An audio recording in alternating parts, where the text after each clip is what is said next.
j'ai travaillé donc, je travaille depuis très très longtemps sur l'hépatite C, donc le Xapa à Angers, on les connaît, je les connais. Ils avaient mon portable personnel, pour m'appeler s'il y avait un patient à voir et je m'engageais à le voir dans les quelques jours, donc je pense que là, on pouvait pas faire beaucoup mieux et finalement, j'ai jamais vu de malade, donc en quelques années, hein, ça faisait au moins 5, 6 ans. Donc si on fait pas cet effort-là, d'aller vers, on n'y arrivera pas. Du coup, moi, l'idée, c'est que je suis allée voir l'Exapa. Donc, et l'idée aussi, c'était que c'était pas congé, parce que, je l'ai dit, on est pôle de référence de 3 départements, donc il n'y avait pas de raison que les autres n'en profitent pas. Donc, je suis allée voir tous l'Exapa et d'abord, j'ai fait des mails en disant, voilà, je suis praticien, hospitalier, j'ai des sous, je ne sais pas quoi faire, mais du coup, je voudrais vous voir pour qu'on discute. Et puis, il y a des centres qui m'ont jamais répondu. Donc déjà, bon. Et donc, petit à petit, on a organisé les choses, puis il y a eu le Covid. Et puis finalement, donc on a mis en place un projet qu'on appelle Test and Treat, donc qui se décline sur les 3 départements, sur 9 Xapa, et dont la cheville ouvrière, c'est donc Amandine. Fallait trouver aussi une infirmière qui ait le profil, parce que c'est pas facile, parce que vous allez aller dans différents centres qui ne fonctionnent pas de la même manière, qui se trouvent pas au même endroit. Donc faut s'adapter, il faut savoir trouver sa place. Il y a des centres où on vous fait la place et puis des centres où c'est pas si simple de faire sa place. Donc tout ça, c'est pas évident non plus. Il faut trouver la bonne personne qui accepte de faire ça, en sachant que moi, mon idée, c'était un peu, on pourra discuter un petit peu différent peut-être des autres, c'est que pour moi, je voulais que les Xapa et les médecins des Xapa s'impliquent. C'est-à-dire que si on trouve quelqu'un qui a une hépatite C, ben, qu'ils le prennent en charge et qu'ils traitent le patient. Parce que moi, il était hors de question que j'aille dans les 9 départements, enfin dans les 3 départements. Et donc, du coup, si les médecins ne voulaient pas s'impliquer, ben, le projet est tombé à l'eau. Bon, ça, je vais passer. Donc, différents programmes un peu partout en France, vous le savez bien. Alors, nous, du coup, voilà où on rayonne. Donc, ça, c'est la voiture qui n'est pas dédiée qu'à ce projet, mais qui est quand même, qui normalement sert beaucoup à ce projet. Et donc, on a acheté comme tous ceux qui font ce type d'aller vers, un fibroscan portatif, un gène expert. Donc, comme vous le savez, il faut d'abord dépister. Donc, on fait un dépistage par TROD, les 3 virus, le B, le VIH et le C. Si le C est positif, on a la possibilité du coup de faire la charge virale tout de suite avec le gène expert. En 1 heure, on a le résultat. Et après, en même temps, on fait du fibroscan. Alors, il y a des centres. L'intérêt aussi de tout ça, c'est pas que les virus, parce que comme vous le savez, l'Exapa aussi accueille des gens qui ont des problèmes avec l'alcool. Et donc, du coup, l'idée aussi, c'est de pouvoir faire bénéficier d'une évaluation de la fibrose hépatique, donc de dépistage de cirrhose, des gens qui ne peuvent pas en bénéficier. Par exemple, en Mayenne, qui est quand même un département où il y a peu de médecins, il n'y a aucun fibroscan, même à l'hôpital, zéro. Donc, du coup, bah, les XAPA aussi étaient très preneurs. C'est d'ailleurs la Mayenne qui est quand même le leader, qui est très, très, très, très réactif, et très preneur pour que on évalue aussi la fibrose de ces patients consommateurs excessifs d'alcool. Un autre centre aussi qui était très preneur aussi de cette évaluation de la fibrose, c'est à la limite donc du Maine-et-Loire et de la Sarthe, qui est entre Sablé et La Flèche. Donc, Sablé, il y a eu un ministre qui s'appelle François Fillon, donc, qui a fait construire un hôpital entre Sablé et La Flèche, où malheureusement, des fois, il n'y a pas grand monde comme médecin. Donc, notamment, il n'y a plus de gastro-entérologues. Donc, il n'y a plus de gastro-entérologues entre Le Mans et Angers. Donc, du coup, mais ils ont pour autant des gens qui sont consommateurs excessifs d'alcool. Donc à Sablé, ils étaient extrêmement preneurs aussi de l'évaluation de la fibrose par le fibroscan. Donc on a cette double casquette un petit peu d'évaluation, bien sûr, du dépistage des virus, ce qu'on fait aussi chez les gens qui ont une consommation excessive d'alcool, et puis de dépistage des hépatites. Alors comme je vous l'ai dit, tout ça c'est, on le verra et je pense que ce sera leitmotiv aussi, c'est très personne dépendant. Donc il y a des centres, les XAPA, qui ont accueilli le projet de manière très très enthousiaste, et puis d'autres où c'est beaucoup plus dur. Et ceux où c'est beaucoup plus dur, il y en a même un centre où c'est même pas possible. C'est porte close. Donc voilà, donc c'est pas aussi facile. Il y a des centres où ça a mis du temps, mais petit à petit, c'est en train de se décanter. Faut effectivement être patient. Enfin, moi, c'est ce que j'en tire comme conséquence aussi. On n'a pas forcément, nous, le même espace-temps. Nous, on veut peut-être que ça aille plus vite, j'en sais rien. Faut aussi essayer d'être. C'est pas simple, ça, je trouve, parce que on arrive un peu avec nos gros sabots en disant bon, ben voilà, nous on a des sous, on va dépister, genre vous faites rien. Bon, oui, c'est un peu compliqué de trouver sa place parce que c'est pas le but de dire que les gens ne font rien. Parce que d'abord, on n'est pas juge, on peut pas savoir, on fonctionne pas, on voit pas ce qu'ils font. C'est toujours facile à l'extérieur de voir ça. Et puis aussi, on n'a pas forcément les mêmes problématiques d'un centre à l'autre. Donc, au jour d'aujourd'hui, c'est en train de se mettre en place. Et l'idée, c'est que bah, y ait un calendrier et que petit à petit, les usagers d'Exapa vont savoir que tous les 2 mois, il y a donc Amandine Vildy qui vient et il y a toute une dynamique qui peut se faire avec certains centres. Mais c'est vrai qu'il y en a d'autres. Il y a certains centres où on a senti ouais, cette réticence et puis l'idée que on venait mettre un regard, un œil étranger à leur fonctionnement. Et en fait, on n'a pas ce droit de regard finalement. On est rien, nous. On n'est pas juge, hein. Et tout ça, on l'a ressenti quand même, Amandine et moi, de temps en temps. Ah, bon, j'ai pas fini hein, pour autant. Ça marche plus. Ah, ah, ah. C'est où le truc? Voilà. Ah bah, attends, c'est ça? Ouais, alors du coup, ça, c'est quelques images. Donc du coup, il y a un seul CARUD pour l'instant. Et pour autant, le CARUD, c'est quand même le lieu où, à mon avis, enfin, je peux me tromper, mais on a vraiment là du dépistage à faire. Mais il y a un seul CARUD qui est donc dans la ville de Laval, où ça marche très très bien, qui marche avec aide aussi. Je crois qu'il y avait un autre diapo. Bah, c'est pas passé, hein. Je pense que. Ah, ok. Ah. Ouh.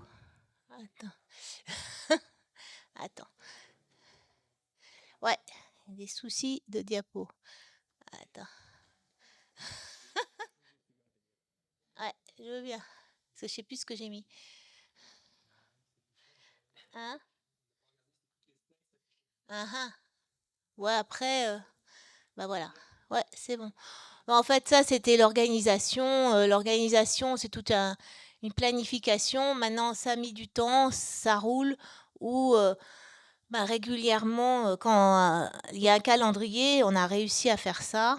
Donc, sur le Maine-et-Loire, on est entre Angers, Saumur et Cholet. Sur la Mayenne, ça tourne entre donc Château-Gontier et Laval.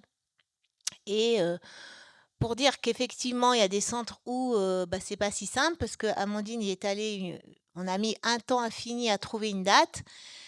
Et nous, l'idée, c'est qu'il y ait une dynamique qui se mette en place et que du coup, ben, on dise tous les 2 mois, il y a quelqu'un qui vient.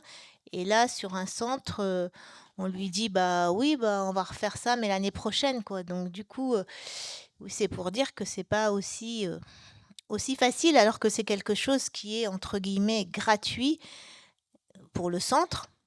Si ce n'est qu'il faut la disponibilité du médecin, ce qui n'est pas facile, ça j'en conviens, mais voilà. Et c'est tout. Alors, donc voilà tous les centres auxquels on participe, donc il y en a 9. Et Amandine, elle est à mi-temps, hein, donc oui, en plus. Et il faut voir que, Amandine, du coup, le centre le plus loin, tu mets combien? 1 heure et demie pour y aller? Ouais. Donc c'est pour ça aussi qu'on voulait que ce soit sur toute une journée, parce que faire le déplacement pour en rien. Alors ce qu'on a convenu, c'est que comme effectivement, il y a pas beaucoup d'hépatogastroentérologues sur les 3 départements, hein. Du coup, s'il y a un FibroScan supérieur à 9, donc j'ai mis la barre un peu bas, Amandine me prévient et je vais voir ses patients. Pour l'instant, il y en a qui viennent, il y en a qui viennent pas. Bon, ça c'est comme ça, hein. Et du coup, je reste dispo, au téléphone s'il y a un dépistage de l'hépatite C pour aider le médecin. On avait fait une petite formation pour ceux qui voulaient au traitement de l'hépatite C, qui est quand même maintenant, depuis 2014, extrêmement simple. Donc mais bon, moi je baigne là-dedans, donc je peux trouver ça simple. Mais on a fait une petite formation et puis je reste dispo s'il y a besoin, pour un avis. Voilà, ça on l'avait vu. Au total, du coup, 9 centres. Elle a fait déjà 18 journées. Alors, c'est pas beaucoup, hein, c'est petite expérience depuis 2022. Il y a 57 patients. Alors, en fait, il n'y a pas eu de vrai dépistage d'hépatite C de gens qui ne se connaissaient pas porteurs du virus. De mémoire, hein, c'est ça.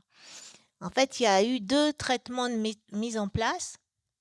Ça a le mérite d'exister. Un traitement d'une personne qui était pas du tout usagée, du Xapa, mais ça, c'est sur le centre hospitalier donc de Sablé-la-Flèche. Mais c'est une dame qui n'avait pas les moyens, de se rendre, à Angers pour se faire traiter et comme encore il y a comme je vous l'ai dit, il y a pas de gastro-entérologue et qui finalement, a été, évaluée à l'hôpital de Sablé-la-Flèche et traitée par un des médecins. Une autre personne à Laval, au niveau du CARUD, de quelqu'un qui se connaissait porteur du virus depuis combien de temps, Amandine, tu sais? Combien? 10 ans. Et donc du coup, bah, finalement, qui a accédé au traitement, grâce à ça, sur un médecin donc qui travaille avec nous, qui est un médecin du Cégide. Parce que c'est pareil, sur la Mayenne, vous n'avez plus que actuellement 2 addictologues, mais bientôt, 2023, il y en a plus qu'un sur tout le département. Donc je ne sais pas si vous voyez la difficulté. Donc il y a eu des patients aussi, qui ont eu des rendez-vous, et c'est des patients, consommateurs excessifs d'alcool. Sur les 5, il y en a, pour l'instant 3 qui sont venus et sur les 3, il y en a, 2 qui ont des cirrhoses. Donc du coup, c'est aussi un dépistage du cirrhose. Voilà un petit peu ce que je voulais, rapporter de notre petite expérience.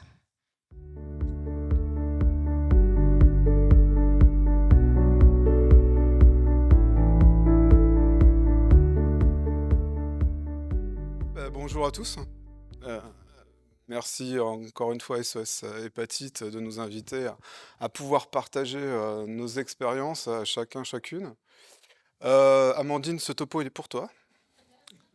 Parce que bah voilà, je vais partir sur l'historique, le canal historique de l'équipe mobile hépatite, donc du centre hospitalier de Perpignan. Voilà, vous avez une belle vue sur nos Pyrénées catalanes. Ok, voilà, c'est la diapo qui dit tout. Voilà, voilà. Allez. Non, l'aller vers, hein, je pense que là, on est tous convaincus qu'il y avait une place à prendre. Donc nous, on l'a pris il y a presque 10 ans, hein, un petit peu moins de 10 ans, c'est l'année prochaine l'anniversaire. Donc il faudra s'inscrire rapidement parce que ça va être blindé. Voilà, donc vous avez un petit graphe de l'hôpital de Perpignan et puis notre petit camion hein, qui va vers les gens. Pas de diapo? Si, une diapo. Voilà, donc là on a... bon, on avait les principales populations qui sont ciblées par l'équipe mobile hépatite depuis quasiment le début, hein, donc le public vulnérable, les usagers de drogue, les prisonniers bien entendu, les gens sans domicile, les migrants et puis, bien entendu aussi les patients, en psychiatrie. Souvent on a des comorbidités, hein, dans tous ces patients, des pathologies duelles, donc tout ça c'est nos populations qu'on voit et qu'on croise tous les jours. Donc les objectifs, depuis 2013, hein, c'était augmenter le nombre de patients dépistés. Donc déjà bien avant l'idée d'éradiquer l'hépatite C. Augmenter le nombre de malades pris en charge et traités surtout, hein. Améliorer le parcours de soins, individualiser la prise en charge du dépistage par rapport au suivi, par rapport au traitement, hein. En 2013, on était encore dans des thérapies qui étaient très compliquées, avec une grosse prise en charge, des gros effets secondaires sur les traitements. Voilà, donc l'idée c'était aussi d'améliorer cette prise en charge. Il y avait aussi favoriser bien entendu l'accès aux soins pour la population vulnérable, parce que bah, la prise en charge aussi de l'hépatite, c'est une ouverture aux soins pour certaines personnes, hein. On parlait de médecine générale ce matin, voilà, notre activité très spécifique des pathologistes permet à certains de nos patients de pouvoir rentrer dans des soins qu'ils pensaient inaccessibles, hein. Ça, c'est aussi très important, ça fait partie de notre ADN. Et puis favoriser, utiliser, favoriser une dynamique de soins, hein, pour enclencher la prise en charge aussi sociale et une dynamique de réinsertion. Ça, c'est un peu plus complexe, mais en tout cas, c'est un des objectifs. Donc la genèse, bon, bah, dès juillet 2013, on a fait un recrutement d'un infirmier coordinateur, d'une secrétaire à mi-temps, et puis de médecin, André-Jean Rémy, que vous avez vu ce matin, donc pareil, qui consacre 0,5% de son temps à l'équipe mobile hépatite. Donc bon, comme toi, Amandine, je pense, hein, il a fallu d'abord former, hein, l'infirmier, donc surtout les pratiques théoriques, hein, sur les pathologies. Bien entendu, la pratique du fibroscan aussi, hein, qui est assez longue, assez studieuse. Donc sur des pratiques de délégation de tâches, hein, des protocoles de délégation de tâches médecin vers l'infirmier. Et puis, en 2013, hein, les tests rapides aussi, hein, c'était pas encore très très connu, pas comme aujourd'hui avec les tests Covid, hein. Et puis, voilà, on a eu aussi des budgets. Alors nous, on était plutôt sur des budgets mairie, hein, sur les recherches et les innovations, qui nous ont permis l'acquisition d'un véhicule, de 2 fibroscans. Alors un fibroscan mobile et un fibroscan immobile entre guillemets qui reste dans le bureau du docteur Rémy. Et puis, un budget pour des TROD, VIH et VHC. On n'avait pas encore VHB, hein, parce que VHB était un test rapide, non orientation diagnostique, à valeur de diagnostic, puisque c'était un antigénique. Voilà, bon, l'immersion de notre, le premier, Hugues Wenger, le premier infirmier. Donc vous voyez, il a fallu qu'il donne de sa personne, hein, pour pouvoir rencontrer un public pas forcément très facile des fois. Surtout le salon du tatouage, je vous dirai pas où il a sorti un tatouage, mais voilà. Donc bon, les fibroscan, ça je vais passer. 2014, l'acquisition du fil vert, encore une fois, pas de financement d'État, appel à projet, hein, d'un laboratoire, je ne sais plus lequel. Donc le projet a été validé, on a eu un financement et on a pu financer l'achat d'un camping-car. Donc vous le voyez un peu derrière, vous le verrez un peu plus après. Du coup, avec le projet camping-car, donc comme c'est un appel à projet, il y a eu le recrutement d'un nouvel infirmier, Hakim. Il y a un pointeur, voilà, ici là, le beau gosse là. Donc, qui a été responsable justement du projet Fieldwerk, de toute sa mise en place, hein, du projet. C'est aussi une époque où on a fait une étude sociologique, donc là avec Victor, qui était étudiant en sociologie à Perpignan, sur justement les patients qu'on rencontrait, hein, sur ce fameux aller vert, sur cette population qui n'était pas du tout exploitée, on va dire, hein, je mets vraiment entre guillemets, par ni les systèmes de soins, ni forcément des systèmes sociaux non plus, socio-sanitaires. Et du coup, on a finalement réussi à avoir aussi une subvention, alors plutôt sur l'hôpital, d'un mi-temps pour un assistant social. Donc là. Donc l'équipe a augmenté au fur et à mesure. Voilà notre beau camping-car. Il aime pas trop les arbres. Mais bon, ça nous permet d'aller sur beaucoup de territoires différents, hein. On est sur une population, un bassin de population qui est entre 500 et 600 000 habitants. On a un groupement hospitalier territorial qui regroupe deux départements avec les Pyrénées-Orientales et l'Aude. Donc du coup, on peut aller, en ce moment, on va jusqu'à Castelnaudary. Alors je ne sais pas si vous imaginez un peu la région Occitanie, mais ça fait 1h45 aller et retour, hein. Ça nous prend un certain temps aussi. Ouais, j'ai flouté un petit peu, mais bon, en 2015, on a les nouveaux traitements hein, qui arrivent, et là, la grosse révolution, hein. Jusque-là, on était toujours sous interféron, riba, et puis d'autres produits chimiques assez invasifs. Voilà, donc bah, là, c'est les heures de gloire de l'équipe mobile hépatite, hein. On a pu soigner, traiter nos patients, et de façon curative. Donc ça, c'est une grosse révolution pour nous. Donc du coup, bah, en 2016, il y a la création du projet Boussole. Donc bah, le projet Boussole, c'est pareil, un financement qui arrivait un peu d'un coup, qui nous permettait de recruter un médiateur socio-sanitaire. Bon, pour les financements, il faudra plutôt voir avec le docteur André-Jean Rémy, hein. Moi, j'essaie d'être neutre hein, au niveau économique. Je peux me permettre, hein, j'appartiens au centre hospitalier de Perpignan. Ouais.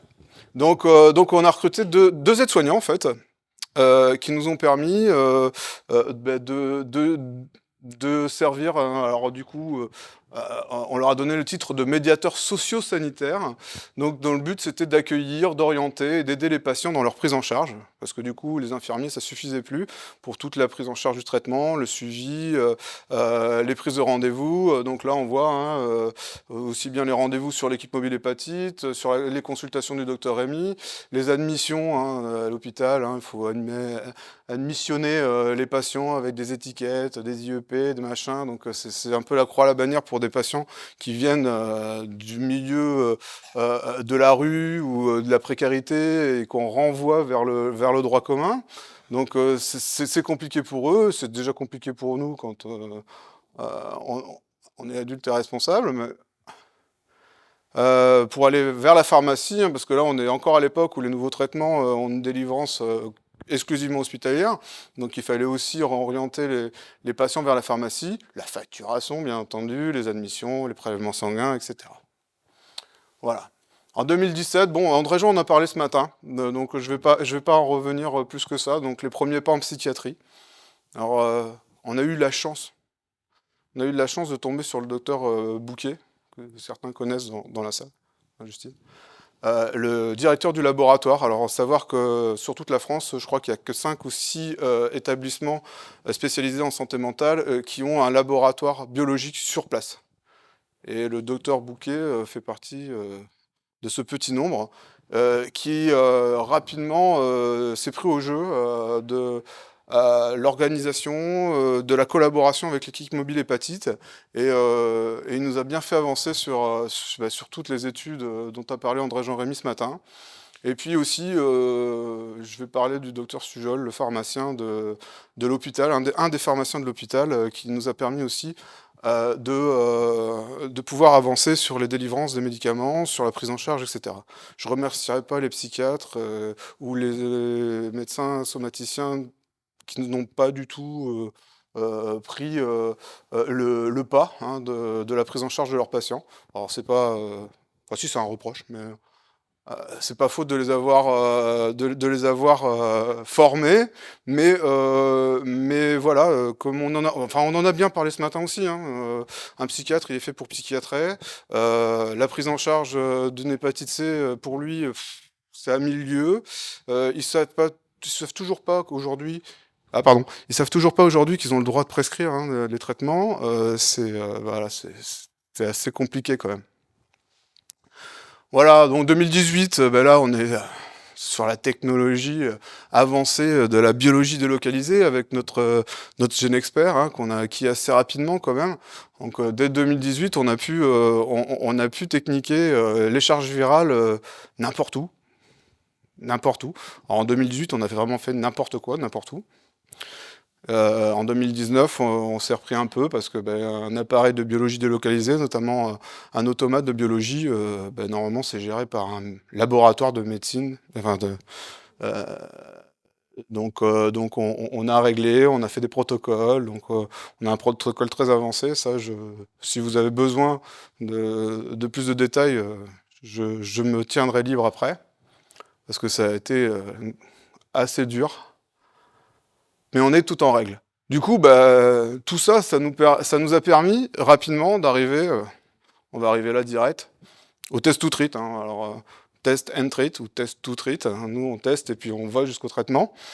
Donc, on avait le schéma classique standard, donc visite, première visite, la visite pour la prise de sang, enfin, test positif, TROD positif, charge virale en prise de sang, rendez-vous au labo, troisième visite pour le rendu du résultat, troisième visite pour refaire des tests biologiques, et puis voilà, et puis souvent on perdait le patient, souvent, très très souvent, on perdait le patient.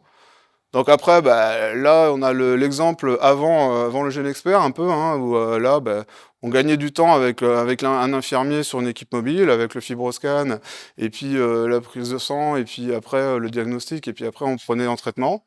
Et puis est arrivé rapidement le fait qu'on pouvait d'un coup, une fois, alors en 5 heures, un peu moins maintenant, faire tous les examens et faire repartir le patient avec une ordonnance ou faxer directement une ordonnance à la pharmacie du patient. Ah. Bon, c'est pas grave, non, c'est pas très grave. Voilà, donc en 2019, on a mis aussi en place, alors là on est plus un peu sur de la macro, parce qu'on parle beaucoup de micro-élimination depuis tout à l'heure, des projets zéro hépatite. Parce qu'on s'est rendu compte aussi qu'une bonne majorité des patients qu'on rencontrait dans la rue avaient tous un parcours à un moment donné hospitalier, notamment au SAU, hein, au service des urgences. Donc on s'est dit, on va aller faire de la formation dans les services, on va aller faire aussi un numéro vert, un numéro où chaque service pourrait nous appeler dès qu'il y a une notion d'hépatite, hein, hépatite virale, hépatite même toxique ou métabolique. Donc du coup, c'est un projet qui est là depuis 2019 et qui marche très très très très bien parce que finalement tous les services ont à un moment donné des antécédents d'hépatite virale dans l'anamnèse des patients. On a aussi mis en place le protocole prison zéro hépatite. Alors on en a parlé aussi ce matin.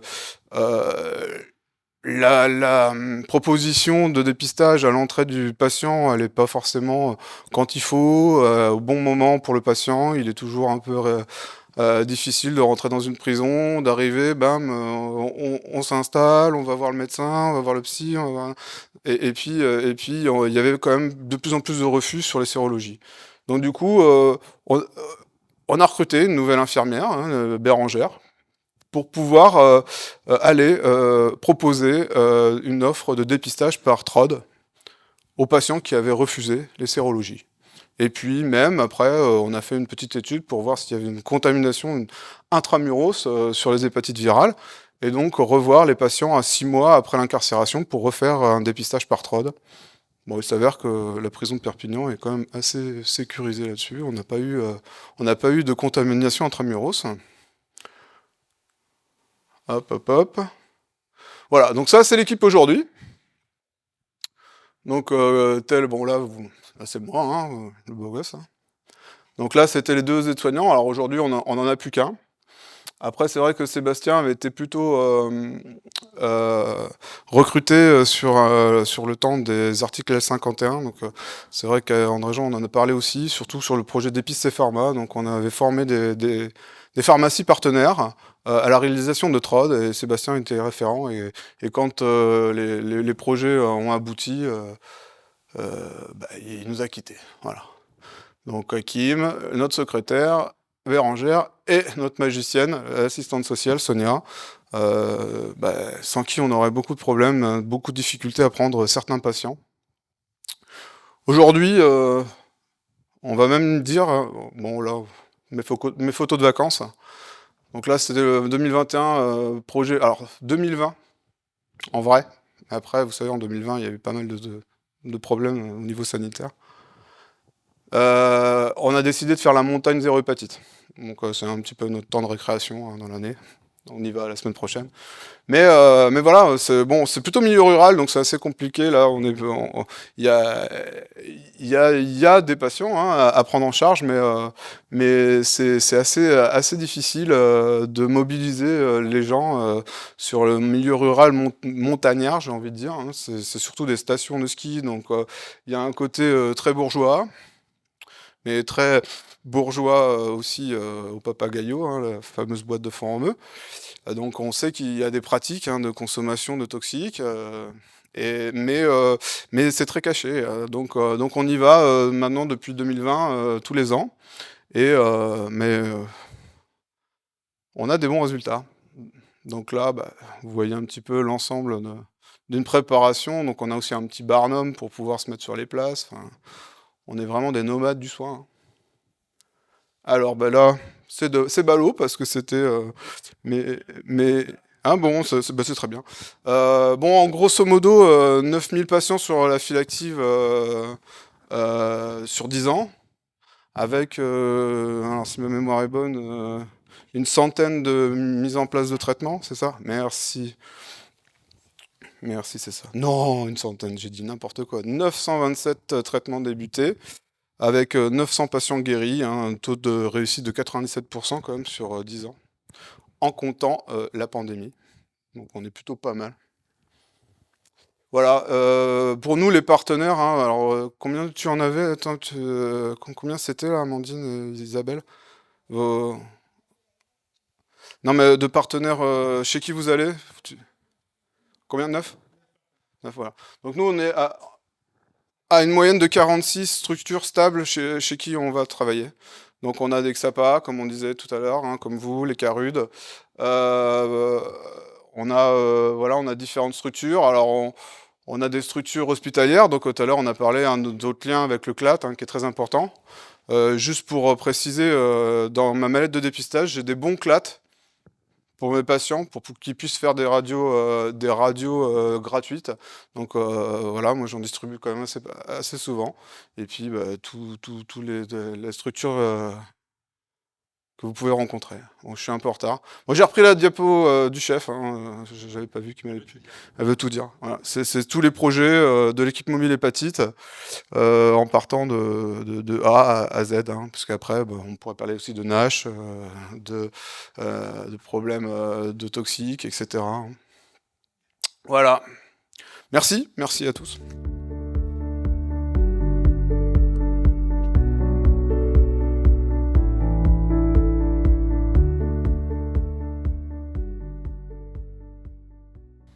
Je remercie bien sûr SOS Hépatite pour l'invitation.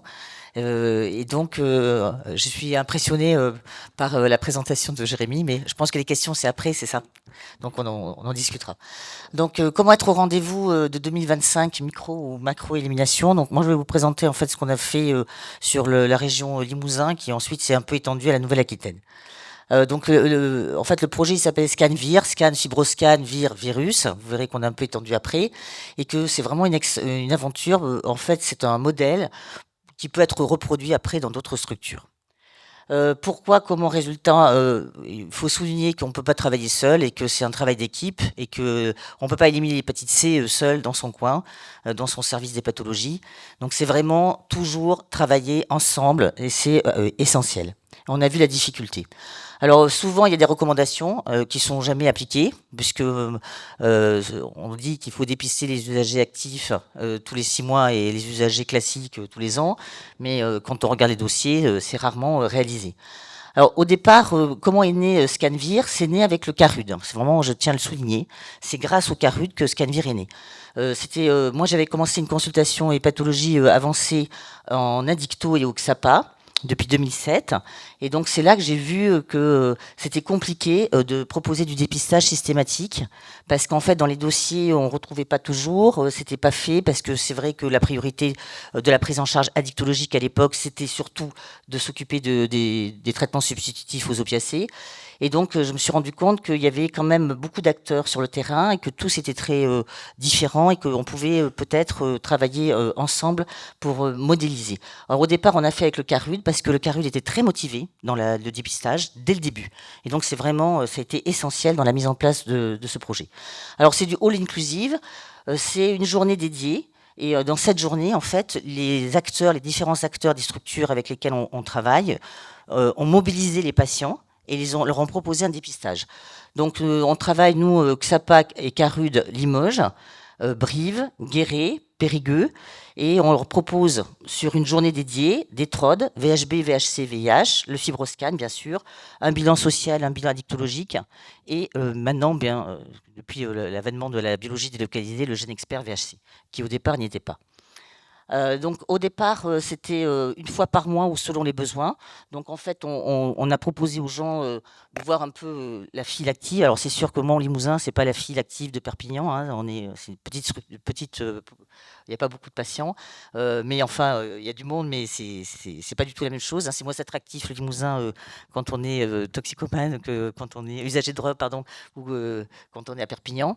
Donc on a une infirmière coordinatrice de parcours de soins qui a été financée par l'ARS avec le projet qu'on avait présenté, les TROD qui ont été financés également par l'ARS, le fibroscan mobile. Et alors à l'époque, c'était très compliqué. En fait, c'était les bilans sanguins qui posaient problème. Parce que dès le début, on s'est rendu compte qu'il ne fallait pas faire revenir les patients. Et le problème des bilans sanguins, alors on avait la chance à l'époque sur le service de psychiatrie, ils avaient du budget et donc ils ont accepté de faire les bilans sur leur budget et ensuite on a amené les tubes au centre de virologie. Mais c'était quand même compliqué parce que bien sûr c'était sur le budget, on ne pouvait pas le reproduire dans toutes les structures. Donc heureusement que le Gen Expert est arrivé avec la possibilité de le faire in situ directement. Donc l'objectif, c'était bien sûr le rendu des résultats immédiats et de proposer tout de suite le traitement. Alors c'est vraiment, comme le fait bien sûr Isabelle, c'est du test treat and cure. Et nous, ce qu'on a ressenti, c'est que le fibroscan, c'est vraiment un outil essentiel pour amener aux soins. Parce qu'on a souvent des patients, vous le verrez, qui refusent les TROD ou qui refusent le Gen Expert, mais qui par contre acceptent tous le fibroscan. Et donc ça nous aide, c'est un outil à la fois motivationnel et un outil qui aide pour créer du lien. Parce que c'est un moment où les gens sont allongés, ils discutent, et il y a vraiment une relation qui s'établit quand on fait le fibroscan. Alors les TROD, bon, on en a parlé, hein, c'est facile, ils sont salivaires ou ils sont au bout du doigt, hein, et on a un résultat en 15 minutes à peu près. Bien sûr, la délégation de tâches et donc le monde associatif est très très motivé pour la réalisation des TROD et nous a vraiment aidé pour motiver également toutes les équipes après. Parce qu'on a eu quand même quelques freins, je le dis, de certains cadres qui voulaient toujours, qui voulaient pas que les TROD soient réalisés sans qu'il y ait un médecin présent, sans que, etc. Donc ça, je pense que vous avez eu ces difficultés vous aussi dans les structures. C'est très compliqué. Donc, on est un peu dépassé. Alors, l'objectif de Scanvir, c'est vraiment de créer un réseau de soins. Donc, ça, c'était l'ancien Limousin. On a fait ensuite Périgueux. Et ensuite, on l'a modélisé sur Charente-Maritime, Poitiers, avec Christine, et également avec Jean-Michel Delide, qui le faisait donc sur Bordeaux et sur les Landes. Donc, c'est une équipe pluridisciplinaire. Il y a une infirmière qui est référente, qui s'occupe donc d'organiser le calendrier des actions. Et il y a aussi la proposition de travailler sur la réduction des risques. Mais en fait, dans Scanvir, on a voulu vraiment ne pas mettre que les virus, mais aussi l'alcool et les maladies chroniques du foie. Donc ça paraît essentiel parce qu'on se rend bien compte que on va dépister des gens qui ont des fibroses sévères et que ces patients-là, après, il faudra les mettre dans un parcours. Alors bon, là, je vais rapidement, hein. Moi, ce que je veux souligner, c'est que Scanvir ne fonctionne que si les gens ont fait un travail avant. C'est-à-dire que s'il y a des patients qui sont inscrits pour la journée. Et tout ce travail, eh ben, c'est des équipes du terrain qui le font. C'est eux, c'est les travailleurs, les éducateurs, c'est les infirmières, c'est les psychiatres, c'est les gens avec qui on travaille, qui mobilisent. Ils disent, tiens, tel jour, il y a une journée Scanvir, tu veux venir, tu l'as déjà fait il y a un an, tu peux le refaire, etc. Donc, s'il n'y a pas ce travail avant, on arrive, il ne se passe rien. Il n'y a personne qui est inscrit et il ne se passe rien. Donc on insiste vraiment sur le fait que quand on vient, il y a vraiment des patients qui sont inscrits en sachant qu'on en a 20 ou 30% qui viendront peut-être pas, mais ce n'est pas très grave. On le sait, c'est normal. Et puis, comme c'est dans le cadre d'une recherche clinique, eh bien, on a un consentement éclairé qu'on fait signer au patient en lui disant, mais c'est vraiment, il n'y a aucune contrainte. Le patient choisit ce qu'il va faire. C'est à la carte. C'est-à-dire, il décide s'il veut faire que le fibroscan, s'il veut faire que les trodes, s'il veut faire que l'entretien après avec l'infirmière de référence. Donc ça, c'est important. Et ce non-contrainte est essentiel. Et ensuite, on donne un document au patient pour qu'il reparte avec ses résultats. Et souvent, il le garde, il compare leur taux de fibroscan en sortant de la session. Donc il y a souvent de la convivialité qui est organisée. Il y a souvent du café ou alors des sandwichs ou des choses qui sont organisées dans les structures. Par exemple, CCAS de Brive, on a fait une session vendredi dernier. Eh bien, il y avait 17 patients inscrits et ils ont à manger, ils ont des choses, ils peuvent se retrouver, etc. La convivialité est essentielle aussi dans le succès de ces sessions. Parce que sinon, ça enlève vraiment du lien. Alors, bon, ça, je vais aller vite. Donc, on a des petites affiches. On a, bien sûr, on travaille le calendrier avant et on regarde pour pouvoir mettre en place donc des formations pour la délégation de tâches pour les fibroscans. Alors, l'outil fibroscan est essentiel. C'est vraiment notre outil de référence pédagogique et pour la compliance. Alors ici, bon, ça, je vais rapide, on a déjà vu, hein, c'est bien sûr le jeune expert qui a tout changé dans la réalisation de cette test Retain Cure, parce qu'avant, quand on n'avait pas le jeune expert, on ne pouvait pas proposer l'ordonnance à la sortie. Alors que maintenant, on fait tout. Il vient, il a son fibroscan, il a son TROD, son jeune expert, il ressort avec une ordonnance de traitement. Donc ça, c'est vraiment, c'est une maladie qui est devenue quand même très facile à traiter. Enfin, moi je dis vraiment aux patients, il n'y a aucun effet secondaire, les patients ils repartent avec leurs médicaments. On a du mal, c'est vrai, dans la délégation de tâches pour le parcours simplifié, pour que la prescription universelle n'a pas marché comme elle devait marcher. Mais en fait, bon, les psychiatres, ils disent, c'est vrai, que eux, ils ont tellement de choses à faire, ils sont peu nombreux, que c'est compliqué. Je ne sais pas dans les autres structures comment, si vous rencontrez ces difficultés, mais en fait, c'est pas si simple que ça. Et je pense que ce que vous faites, la téléconsultation en disant on envoie une ordonnance, ben, c'est ce qu'il faut faire. Si on n'est pas sur site, hop, on envoie une ordonnance. Si on est dans un parcours simplifié, et voilà, et on lève les freins. Alors ça, je vais aller rapidement. C'est le professeur Alain qui nous avait permis de faire le jeune expert. Et là, c'est le professeur Hans avec qui on travaille, qui de temps en temps gentiment était venu. Maintenant, il vient plus et on a des gens qui sont délégués. Alors ça, je saute. Bon, alors cette mission est devenue possible grâce au parcours simplifié de soins et grâce au fait que si vous faites un fibroscan et que finalement il n'y a pas de fibrose, on peut traiter rapidement. Alors je vais sauter. Alors la déclinaison de Scanvir, elle s'est faite sur la région, elle s'est faite donc à Poitiers et elle s'est faite donc sur Bordeaux. Alors je vais sauter tout ça parce que c'était les sites multiples qui ont été développés. Donc vous voyez à chaque fois, il y a l'association Tremplin 17 à La Rochelle, Rochefort, l'association AIDS avec laquelle on travaille beaucoup, à Royan, à Saintes, Saint-Jean d'Angély, Jonzac. Et là c'est Christine Sylvain qui a son infirmière dédiée et qui s'en va avec le fibroscan, le jeune expert et avec une secrétaire. Et là, c'est Charentes-Poitou de Sèvres. Donc, c'est une expérience où, en fait, on change la vision de la maladie hépatite C. On s'implique tous ensemble, on travaille tous ensemble. Et c'est une nouvelle culture de délégation de tâches également qui est très importante et qui sera l'avenir parce qu'on voit bien que c'est pas nous. Moi, physiquement, je ne vais pas dans les sessions Scanvir. Je n'y vais que dans certaines que j'ai gardées, par exemple le CARUD avec lesquels j'ai beaucoup d'affection et également le CCAS. Non pas que j'ai pas d'affection avec les autres, mais je ne peux pas, je ne pourrais pas tout le temps être mobilisée sur les sites. Donc ça, c'est notre petite affiche où on fait entretien individuel, le TROD, le fibroscan, le jeune expert, le bilan et la réduction des risques. On est très mauvais sur la vaccination hépatite B puisqu'on ne fait pas alors que c'était dans notre projet. Bon, là-dessus, on doit s'améliorer.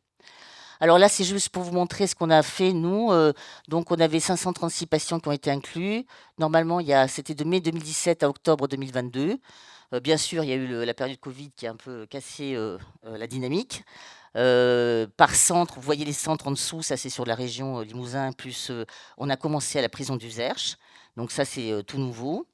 Donc on a fait des dépistages, l'acceptation d'au moins un TROD dans 70% des cas. Les résultats, vous voyez, on avait 29,5% de VHC positifs, ce qui est quand même une prévalence élevée. Mais on a une population ciblée également. 3,7 pour l'antigène HBS et 0,9 pour les VIH. Et les VIH, c'était que des gens qui savaient qu'ils étaient déjà VIH et qui savaient qu'ils étaient positifs. On n'a pas eu de découverte. Donc on a eu la PCR qui est arrivée en 2020 seulement. Et puis, on a eu donc des PCR qui ont été réalisés. Donc, sur les journées dédiées, 70 sur 7 structures différentes, surtout des hommes. L'âge moyen, 47 ans, 29,5% donc d'anticorps anti-HCV positifs. L'acceptabilité du fibroscan, 98,6%. Donc, vous voyez, c'est vraiment l'outil motivationnel et de lien. Les TROD, 70. Et donc, parmi ces patients qui étaient positifs, il y en avait 154 pour le VHC, il y en a 106, 67% qui étaient ARN du VHC positif, c'est-à-dire répliquants, et donc à traiter. Alors là, on ne voit pas très bien, mais on a eu en fait des patients qui ont été traités. Et pourquoi ça, on ne voit pas d'ailleurs, je ne sais pas. Je vais regarder sur le... Voilà, c'est plus facile, effectivement. Et donc, 106 réplicatifs, 52 qui étaient déjà guéris et qui étaient sérologie VHC positive, et 24 qui avaient non été traités. On a encore des patients qui n'ont pas été traités. Alors, c'était avant le GeneXpert. En fait, on leur a donné des ordonnances et puis ils sont partis, on ne les a pas revus. Voilà, on voit bien l'échec de l'absence de GeneXpert. Et puis, 82 qui ont été traités par antiviraux et qui donc ont eu un succès thérapeutique, puisqu'on voit bien l'efficacité de ces traitements. Alors, les comorbidités, on s'intéresse. C'est l'intérêt pour moi de Scanvir, c'est qu'on ne s'intéresse pas qu'au VHC finalement, mais on voit un peu l'alcool et la fibrose. Donc, vous voyez, la consommation d'alcool excessif, 66%, tabac, 79%. C'était du déclaratif, toujours du déclaratif. C'est vraiment, on a un entretien dicto et on est très cool là-dessus. Les TSO, 35% et un injecteur actif, déclaratif, 14%, ce qui était, voilà. Quand on reprend les interrogatoires, des fois, c'est compliqué. Alors, la fibrose hépatique, on a quand même eu 14% qui avaient une fibrose sévère, au-dessus de 9,6 kPa. Et donc, vous voyez que c'est quand même une population pour laquelle il va falloir faire un parcours de soins dédié qu'on n'a pas fait encore. Donc ça, il faudra qu'on travaille parce que pour l'instant, on ne les a pas mis dans une filière de soins. Donc, le défi pour le futur, c'est ça, c'est de trouver un parcours pour les patients qui ont une fibrose hépatique et qui ont été découverts. Alors, il y a un site internet, mais qui ne fonctionne pas, j'en parle, mais pour l'instant, il fonctionne qu'à Bordeaux. C'est Jean-Michel de Lille, enfin, ex-Jean-Michel de Lille, donc il faut qu'on le travaille un peu parce que ça ne marche pas très bien. Et donc ça, c'est à développer, parce qu'on s'était dit qu'ils avaient tous un portable et que c'était bien quand même d'avoir une application ou un truc où ils pouvaient eux-mêmes prendre rendez-vous. Bon, ça, pour l'instant, c'est encore à développer. Donc ça, c'est les équipes des pathologies au CHU. Donc, vous avez Catherine Chevalier qui est addictologue avec Philippe Nubucco, qui est addictologue également psychiatre. Et puis Véronique Loustorati est une de nos infirmières qui s'occupe de Scanvir. On avait le masque à l'époque sur les photos. C'est pas très bien, mais bon. On ne voit pas très bien les visages. Là, c'est AIDS avec le Carude où on travaille beaucoup. Et donc, en bas, vous avez ici... Alors, attendez, je ne sais pas si j'arriverai à cibler bien. Il marche pas très bien. Si. Ici, c'est Sandrine François, en fait, qui est un peu notre chef d'orchestre et qui s'occupe de tout, l'organisation, le calendrier, relancer les structures, savoir comment ça se passe. Il faut vraiment quelqu'un qui soit référent. Et puis après, on a des infirmières qui viennent. On a donc 2 infirmières qui sont dédiées à Scanvir et qui alternent sur les sessions et qui travaillent donc les TROD, etc. Et Sandrine François a la délégation de tâches pour le GeneXpert. Donc ça, c'est nos autres infirmières. Ça, c'était l'équipe de Périgueux avec laquelle on avait travaillé de façon très active. Et puis, on est en train de préparer des petits tutos sur la réalisation du fibroscan, des TROD et du GeneXpert pour les diffuser sur les sites. Comme ça, ils auront moins effrayés, ils auront moins peur, parce que des fois, quand ils arrivent pour le fibroscan, ils ont peur. Et s'ils ont un petit tuto, on pourra leur montrer avant, et ce sera quand même beaucoup plus cool pour eux. Donc, pour terminer, je dirais qu'il y a quand même quelques problèmes encore. Les derniers patients sont les plus difficiles à mobiliser. C'est ceux qui sont perdus de vue ou ceux qui se recontaminent. Les fibroses sévères, quid des fibroses sévères? Il faut les mettre dans une filière de soins. Pour l'instant, ce n'est pas organisé. Moi, je vois quand même que la majorité des patients ne font pas de RVS 12. Donc, avoir des buvards sur site pour faire des RVS 12, je pense que c'est pas mal. Et puis, la téléconsultation, parce qu'on ne peut pas être mobilisé, on n'est pas très nombreux maintenant, on n'est pas tôt. Rajouter le cap, la stéatose pour le fibroscan, le vaccin amélioré. Et nous, on est en train de développer, on espère, d'autres modèles ailleurs. Voilà. Je vous remercie.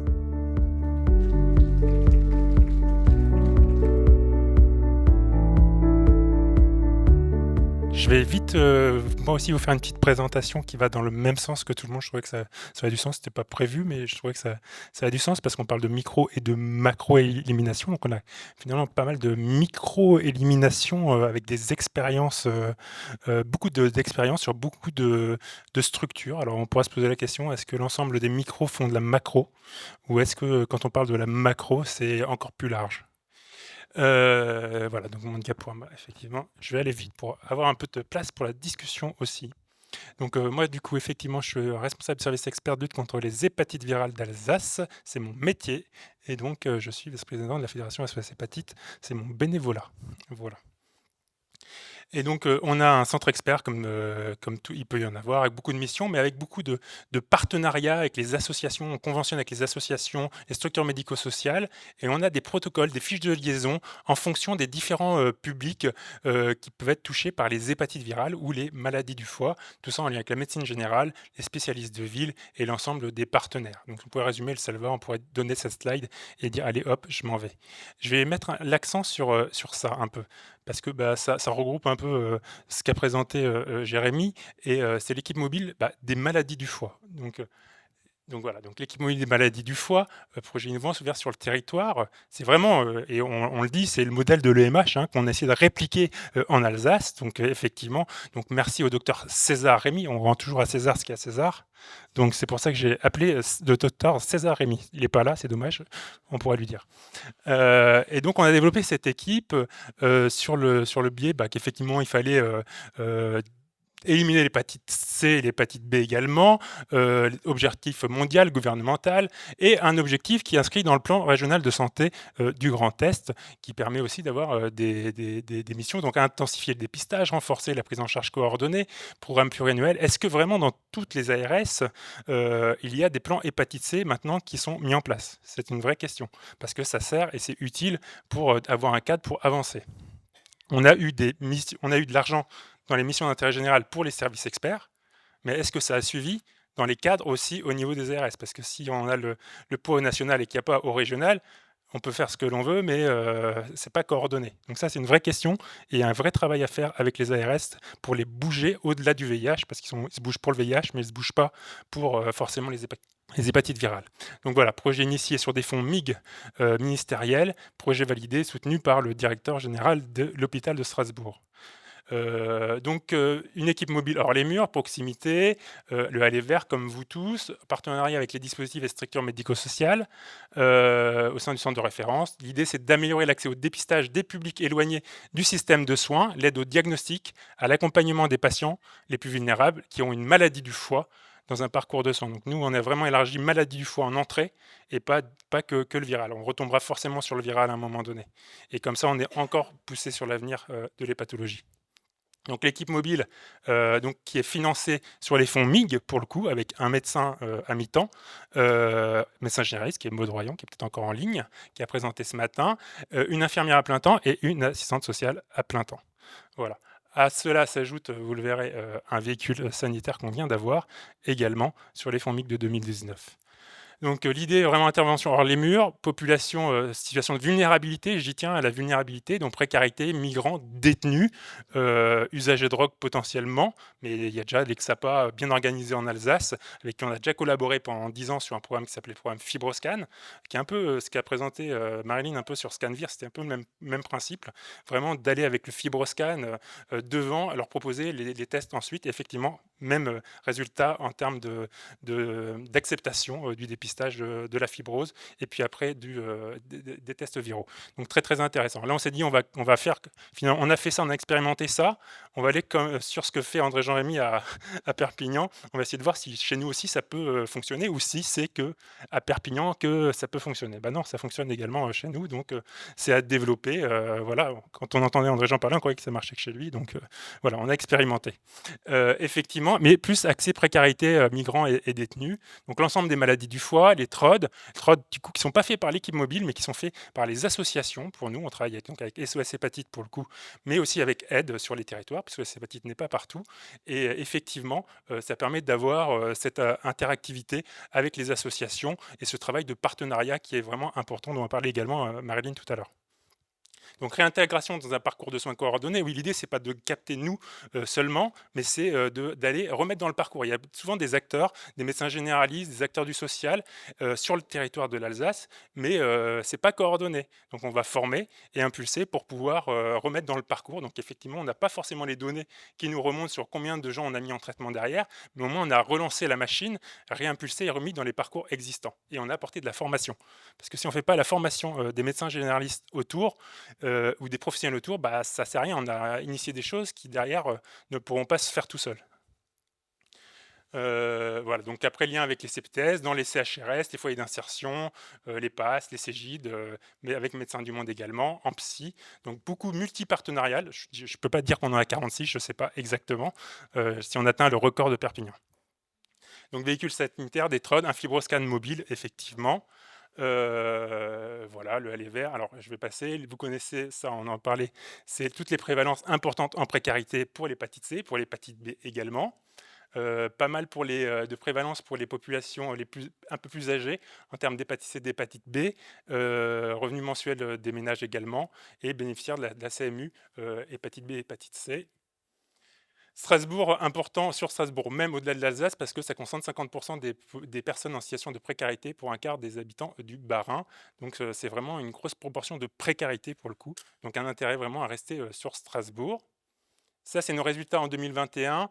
Il y a le poster qui est là-bas, et c'est aussi dans vos pochettes potentiellement. C'était intéressant. Donc on a vraiment avec le fibroscan, nous aussi en premier abord, et on voit qu'effectivement, on a pas mal de fibrose avancée potentiellement, mais aussi on a, comme disait Marilyn juste à la fin de son intervention, on a le CAP. Et dans le CAP, donc on peut mesurer la stéatose associée à la fibrose. Et on voit que juste en termes de stéatose, on a 60% qui ont de la stéatose dans notre population en précarité, et qu'on a du coup 17% de fibrose associée à la stéatose dans l'ensemble des populations. Donc c'est assez important de se poser la question, ça relancera pour la discussion de demain également, cette potentialité de dépister l'ensemble des maladies du foie chez toutes les populations cibles, dont on s'occupe déjà pour l'hépatite C. Voilà. Et pour les TROD, effectivement, on retombe sur des choses intéressantes également, mais que l'on connaît avec des prévalences que l'on connaît pour l'hépatite B et l'hépatite C. Je passe pour laisser de place à la discussion. Hop. Juste vous parler de macro-élimination, gros projet du coup en macro-élimination, projet Strasbourg contre l'hépatite C. C'est notre projet culture, sport, santé, justement, parce qu'on parlait de micro-élimination, je me suis dit qu'il faut quand même qu'on mette un peu de macro pure de population générale. Alors effectivement, la HAS a dit que ce n'était pas possible de dépister en population générale, mais nous, on se bat, on continue, et on essaye d'y arriver sur Strasbourg, avec un pilotage ARS, CPAM, CPM, ARS, ville de Strasbourg, et les URPS qui suivent derrière avec l'hôpital de Strasbourg. Donc l'idée, c'était en 2017 d'être la première ville de France à éliminer l'hépatite C. Ça sera peu le cas, on ne sera peut-être pas les premiers, mais au moins de continuer et d'engager la démarche de tous les acteurs sur le territoire par rapport à ça. D'avoir des actions au niveau du sport, parce que effectivement, on cherche des patients qui viennent jamais dans nos réseaux, et dans le sport, dans la culture, il y a un certain nombre de patients que l'on ne croise pas, et donc que l'on veut aussi attirer dans le dépistage. L'hôpital zéro hépatite C, on en a déjà parlé un peu. Effectivement, c'est proposer à tous nos patients déjà et mettre les parcours de soins dans l'hôpital. Mais ça fait aussi partie un peu de la micro, mais un peu de la macro, parce que l'hôpital de Strasbourg, c'est quand même 12 000 salariés et énormément de patients. Donc, quand on aura fini de faire l'hôpital zéro hépatite C, on aura peut-être fait de la micro dans la macro, de la macro dans le micro. Voilà. Et donc, en route pour l'élimination de l'hépatite C en 2025 ou en 2030 avec l'hépatite B.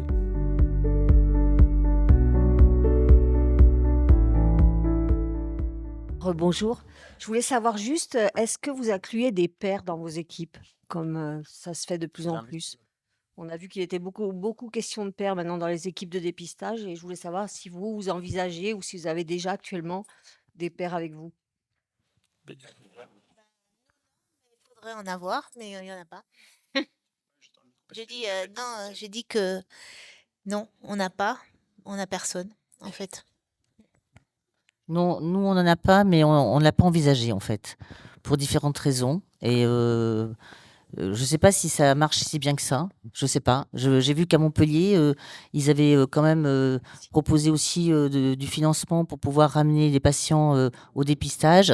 Et la rentabilité n'a pas été si bonne qu'on aurait pu imaginer. Après, moi, je pense que je sais qu'à Bordeaux, ils ont une patiente comme ça qui effectivement est une patiente qui aide pour le dépistage. Bon, Si je, après, il faut vraiment avoir peut-être un patient qui correspond, hein, parce que c'est quand même compliqué.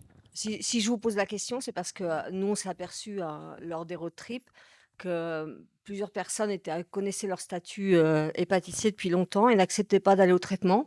Et puis nous, le fait de les rencontrer, de dire qu'on avait eu des hépatites C guéries, etc., on a réussi à les motiver. Alors, je dis pas qu'on l'a fait avec tout le monde, mais je pense que c'était un plus. Alors, ouais, je voulais juste répondre de mon côté, excuse-moi. Alors, on a failli, parce qu'on a participé à un projet européen à Dublin pour essayer d'avoir un financement pour pouvoir payer les patients pairs. Parce que l'idée aussi, c'est d'avoir des collègues et donc de pouvoir leur permettre de vivre de leurs actions. Et finalement, le financement n'a pas abouti. Justement, pendant le financement, enfin pendant le projet pour accéder au financement, on a essayé de recruter dans nos patients, enfin c'est compliqué. C'est très compliqué. Parce qu'aujourd'hui, bon, on a parlé de l'allée vert, mais nous, à Perpignan, on est même maintenant dans l'allée vert de l'allée vert. C'est-à-dire que les patients qu'on a aujourd'hui, c'est dur, c'est vraiment dur. C'est des patients de la rue. C'est des gens qui sont bloqués dans le triangle infernal, dealer, shoot, manche. Prostitution, dealer, shoot, manche, prostitution. On en est là, hein. Nous, on n'a pas été très loin de l'éradication, hein. On était sur un contrôle de l'épidémie à un moment donné sur Perpignan, hein. On peut quasiment le dire. Et puis Covid, et puis changement de mairie, une police municipale très active, qui a déplacé les populations précaires, qui les a mis encore plus dans la précarité. Et aujourd'hui, là, les stats qu'on a donnés tout à l'heure, c'est jusqu'à 2021. Cette année, on va exploser, je pense. On va exploser. On a une nouvelle population. Et recruter quelqu'un qui connaît ce milieu. Et puis aussi, à Perpignan, on a la particularité... Alors, quand je dis ça, c'est parce qu'on a beaucoup de recontamination aussi. Et on a deux domaines particuliers. On a un domaine communautaire. Je vais citer les communautés gitanes de Perpignan, où la toxicomanie est plutôt cachée, et donc du coup, la contamination ou les recontaminations se font en intrafamilial quasiment, hein. On peut retracer un arbre généalogique sur nos patients. Et puis, les gens de la rue, hein, les SDF, anarchistes, antisociaux, toxicomanes, et du coup, recruter un patient pair, déjà, et financer un patient pair, il faut que ce soit un patient pair qui connaisse l'ensemble des milieux où nous, on intervient. Donc ça, c'est compliqué. Donc il faudrait en recruter 1, 2, 3, enfin voilà, c'est assez infernal. Donc finalement, le fait de ne pas avoir de budget nous a permis d'arrêter le nervous breakdown avec ça. Et voilà. Ah oui, c'est très intéressant ce que dit Jérémy, la difficulté, puisque lui, ils ont quand même beaucoup de patients, hein, on a vu 9000 dépistages et 1000 traitements, mais aussi il y a des patients qui, les usagers, souvent vis-à-vis de l'hépatite C, n'ont pas du tout la même réaction que vis-à-vis d'autres pathologies. Ils ont vraiment à la fois un sentiment de honte et de ne pas vouloir en parler forcément, donc c'est compliqué. Voilà, je pense que c'est très très difficile d'avoir des patients pairs. Après, ce qui marchait bien à un moment donné, excuse-moi, on faisait de l'éducation thérapeutique en groupe, et on avait encore cette patientèle de patients transfusés, donc d'un certain âge, qu'on arrivait à mélanger avec les patients entre guillemets de la rue. Et là, ça marchait. Là, il y avait une sorte d'alchimie pendant nos groupes. Je sais plus qui c'est qui en parlait tout à l'heure, où ça prenait et où certaines dames d'un certain âge qui avaient eu une hépatite C lors d'un accouchement sur une transfusion arrivaient à raconter leurs 20, 30, 40 ans de vie avec leur pathologie à nos patients de la rue, et il y avait une belle alchimie. Et après, le problème, c'est que la pandémie est arrivée à tout casser. Les financements ETP au niveau de l'ARS, ils ont disparu, je ne sais pas où ils sont passés. Enfin aussi, il faut faire du chiffre, 25 patients et tu as le droit à temps, enfin 26 parce que c'est 25 plus 1. Donc voilà, on nous met toujours des bâtons dans les roues, de quoi qu'il en coûte, hein, de toute manière. Donc, Je voulais vous dire, nous, tous nos pairs sont bénévoles, viennent de l'association SOS Hépatite. Donc, nous sommes formés, reformés, re-reformés pour parler avec eux. Leur plus grande peur aux toxicomanes, c'est les prises de sang. Donc, ils refusent, ils ne sont pas piquables. Donc, ils n'acceptent de faire que des trodes et des prises de sang en dextro, même que ça soit pour le jeune expert. Donc, c'est une force. On peut dire que 100% des patients que l'on reçoit acceptent de faire ces examens. C'est très, très, très intéressant, très enrichissant, et je ne comprends pas pourquoi il n'y ait pas plus d'associations qui travaillent avec vous ou qui aient eux-mêmes des responsabilités dans la mesure où ils ne sont pas soignants, où il y ait une barrière comme ça infranchissable. On se heurte à ça, nous, et pourtant on en est à notre 5e road trip. Et croyez-moi qu'on a vu quand même On peut plus que, de 100 alors personnes. madame, on ne peut que vous féliciter parce qu'en fait, nous, la difficulté aujourd'hui, c'est de trouver des bénévoles. Oui. Parce que les associations, moi, je m'occupe aussi des patients transplantés et Transépat, par exemple, a un mal fou à recruter parce que les gens ne veulent plus rentrer dans le monde associatif du bénévolat et que cette culture-là, avec le Covid, a été complètement cassée, c'est vrai. C'est l'individualisme qui a été valorisé. Donc, c'est très compliqué et donc, bravo à vous, à votre investissement. Merci. C'est mieux avec le micro allumé. Effectivement, ça pose la question du patient expert professionnel finalement. Hein. Et peut-être que en disant qu'un patient un patient expert puisse en faire son métier un peu, de partager son expérience, on aurait plus de facilité à trouver. Alors, il y a déjà des expériences comme ça, je crois, chez France Patient Expert Addiction, qui soutient un peu cette dynamique, hein, de pouvoir justement se servir de son vécu pour en faire finalement pour pouvoir le dire. Mais à un moment donné, on est bénévole, même bénévole dans la vie active, il faut continuer à vivre. Donc il faut un métier autour à un moment donné. Et on n'a pas ce temps-là qui est le temps forcément du médical. Donc peut-être qu'il y a quelque chose à soutenir, à créer pour vous donner aussi les moyens, parce que j'ai bien compris, vous voulez travailler avec les patients et les bénévoles, les patients experts, mais vous en trouvez pas en fait. La question, elle est aussi pour nous aussi en tant que SOS Hépatite, en tant que bénévole, on trouve difficilement aussi des bénévoles pour soutenir parce qu'ils reprennent leur vie, ils n'ont plus forcément le temps, mais pour travailler avec vous dans des projets, pour toujours apporter la parole du patient en plus dans vos projets, puisque vous en avez envie, effectivement, il faudra peut-être soutenir. Moi, j'ai de la chance parce que j'ai une nouvelle patiente bénévole, mais elle est dans la salle et donc mais elle se présentera demain. Voilà, moi je voulais juste témoigner parce que du coup je suis au bus 3132 et je coordonne l'équipe mobile du coup où on fait des dépistages hépatites dans différents XAPA, CARUD et ADJ, CHRS, etc. Et du coup on a 2 travailleurs pairs qui travaillent avec nous depuis 2 ans et demi. Donc en fait voilà, c'est pas évident au quotidien.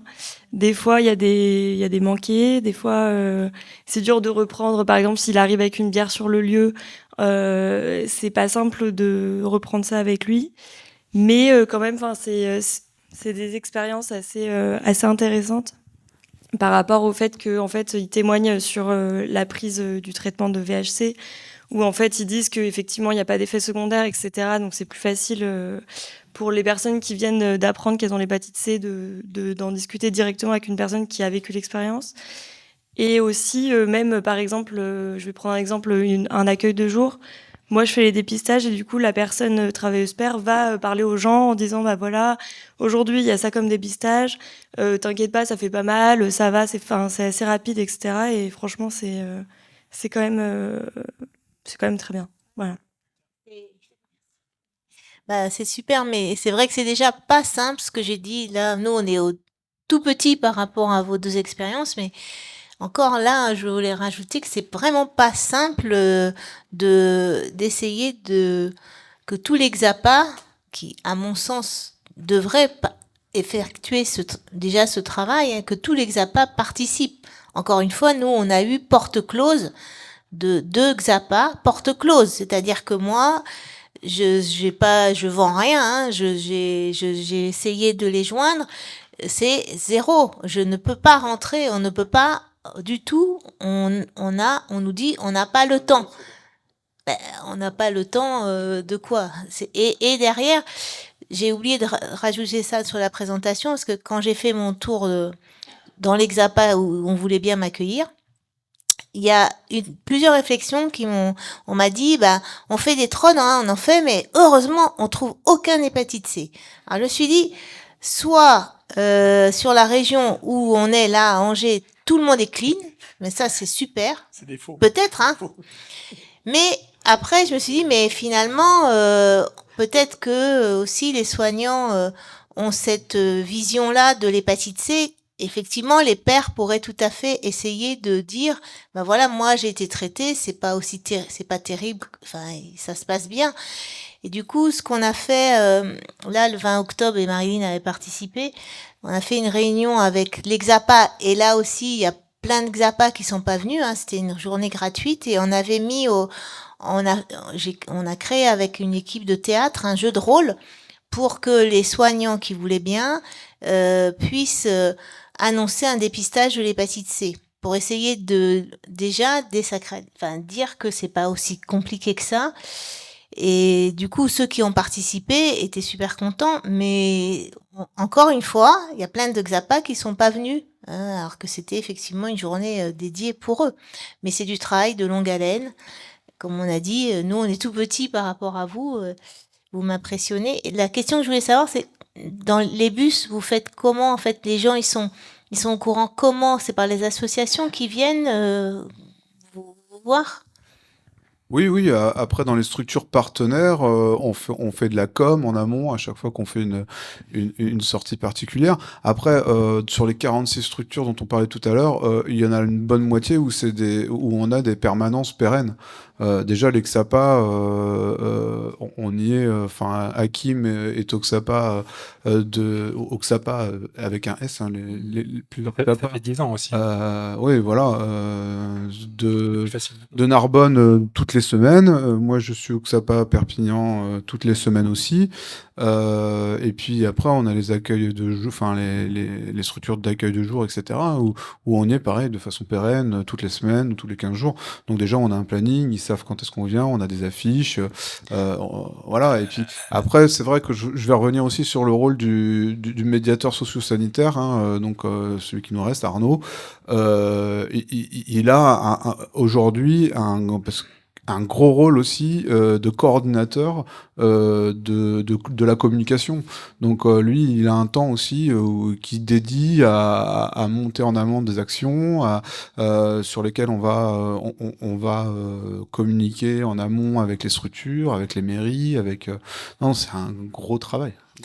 Alors, pour revenir à ce que disait Isabelle, effectivement, je pense qu'il y a un vrai rôle de l'ARS par rapport au problème des Xapa, parce que effectivement, quand tu as des refus de Xapa alors que tu viens leur proposer quelque chose clé en main, tu peux pas avoir un Xapa alors qui est financé en plus pour dépister, qui a des lignes budgétaires pour dépister, qui ne veut pas te recevoir. C'est pas possible. D'où la stratégie coordonnée.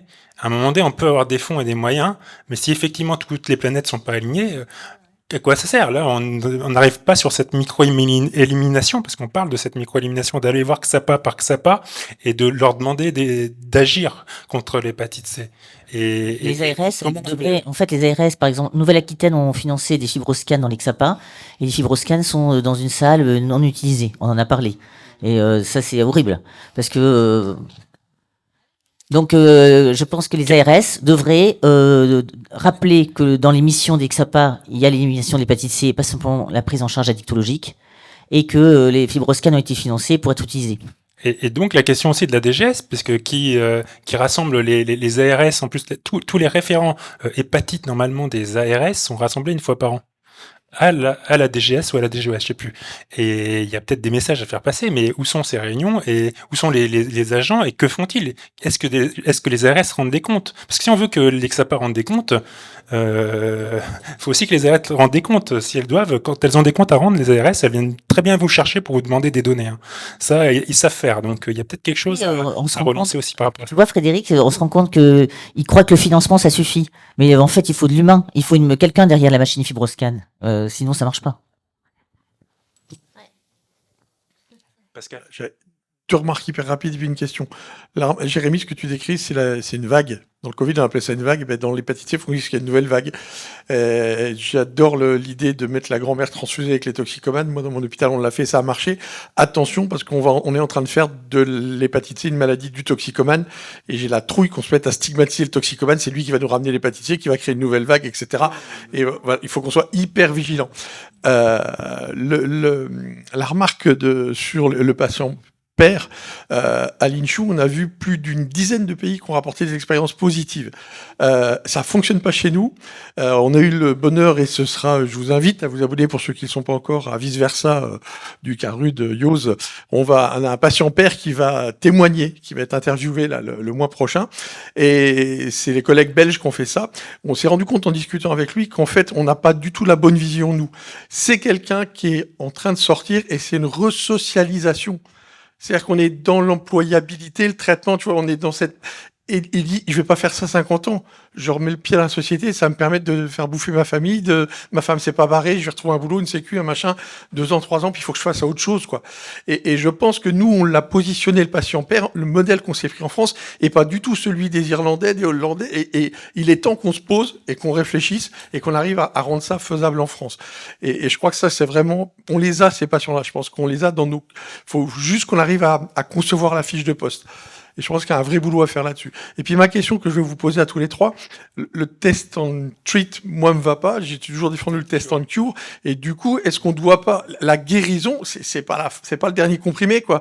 C'est le traitement 3 mois après qui est fini et on est non virémique. Alors du coup, est-ce que le gène expert, c'est pas on revient dans 3 mois, on refait un gène expert. La guérison doit pas être, c'est pas qu'une guérison virale. Le mec a dit bah, putain je picole, mais bon, j'ai explosé mon fibroscan au pastis. Est-ce qu'on lui dit qu'il est guéri? Ouais, enfin. Est-ce qu'on guérit du virus ou du foie? Enfin, je pense qu'il faut aussi qu'on soit clair sur ce qu'est la guérison, quand est-ce qu'on la nomme, et si on veut faire du test and cure, il faut à ce moment-là qu'on le positionne et qu'on dise c'est 6 mois. C'est pas 2 ou 3 mois que je veux voir, c'est 6 mois. Il faut qu'on se donne du temps et on se donne un rendez-vous et on se recale. Oui, Je pense que c'est important qu'on... Enfin, je sais pas si vous êtes d'accord avec ça, qu'on fixe ça. Moi, je sais pas, mais en fait, Pascal, est-ce que tu ne penses pas est-ce que tu as eu beaucoup de patients qui ont été RVS 12 positifs et qui étaient RVS à la fin du traitement négatif? Sans qu'ils aient eu une conduite à risque de réinfection? Alors, j'ai eu des positifs à 8, négatifs à 12.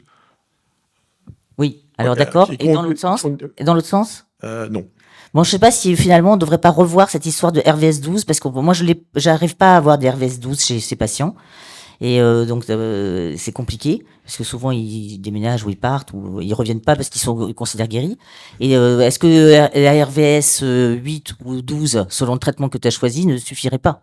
Tu vois, c'est peut-être quelque chose qu'il faut revoir et donner des buvards dans les structures en disant, ben quand il vient chercher la méthadone, vous lui faites le buvard. Je suis d'accord, mais la question c'est comment on regarde. Est-ce que l'on veut que le bénéfice il soit individuel pour le patient ou est-ce qu'on veut un bénéfice collectif en contrôlant l'épidémie? Il faut qu'on se mette d'accord entre nous. Est-ce qu'on bosse pour le patient ou pour la gestion d'une épidémie? Les deux.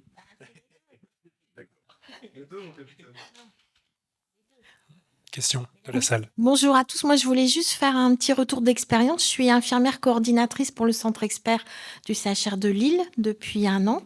Je suis très admirative de mes 3 collègues qui ont le fibroscan et le gène expert.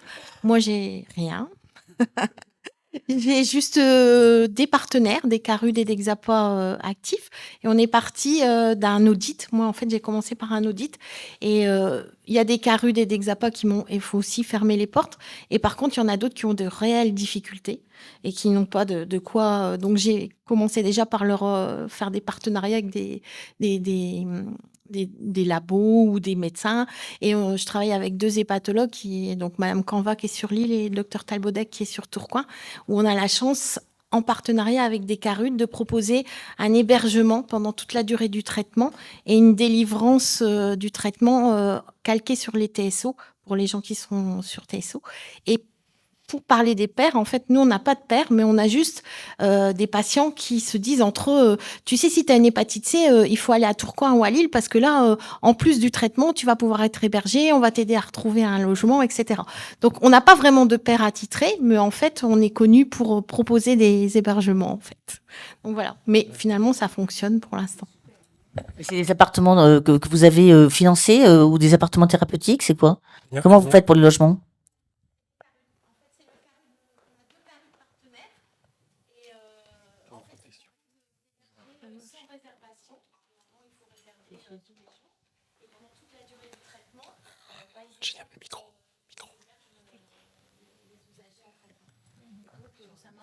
On n'entend pas la réponse en ligne.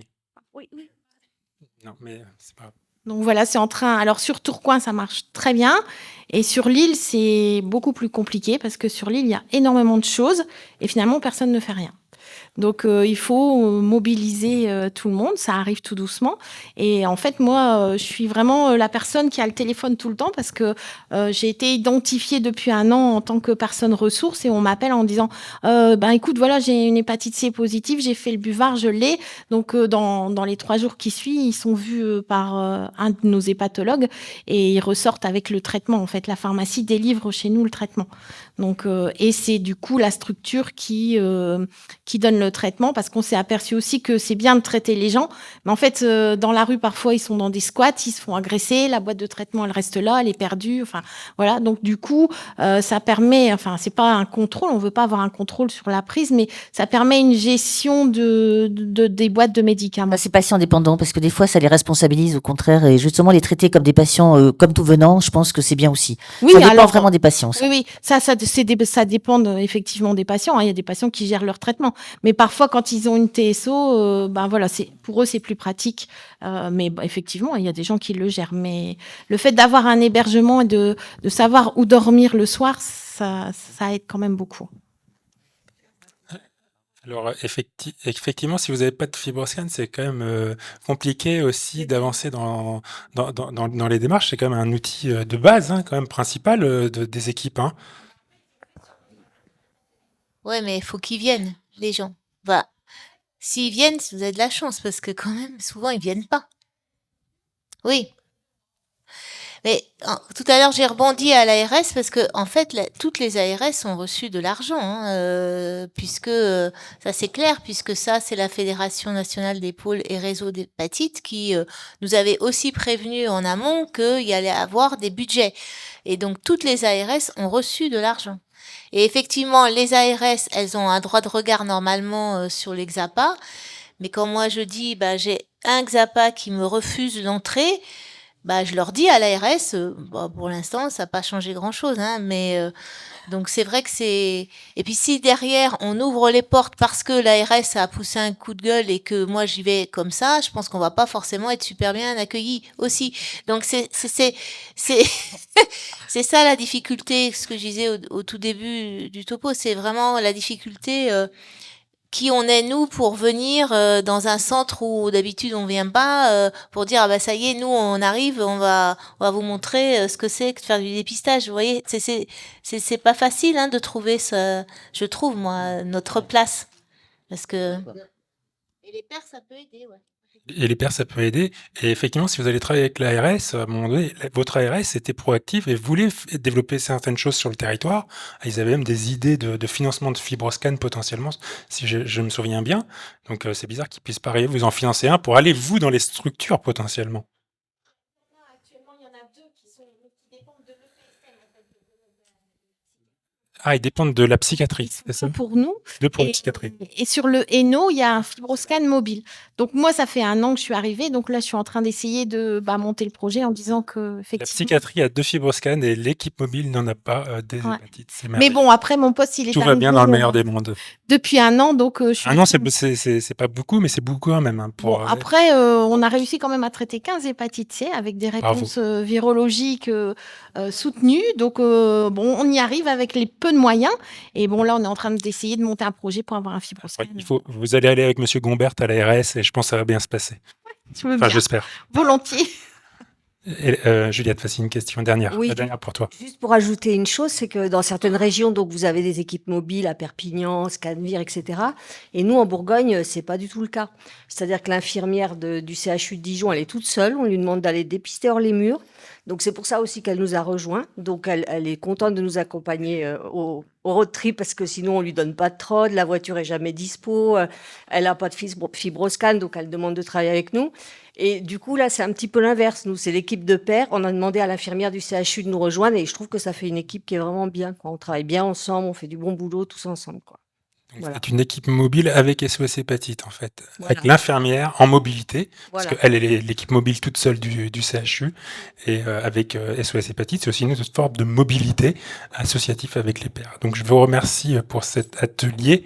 On a bien donc compris effectivement qu'il y avait une somme d'expérimentation et d'action pour la micro-élimination. Donc, la micro va faire la macro pour répondre au sujet qui nous est posé sur l'atelier, si ça vous va. Merci à vous les 3 intervenants.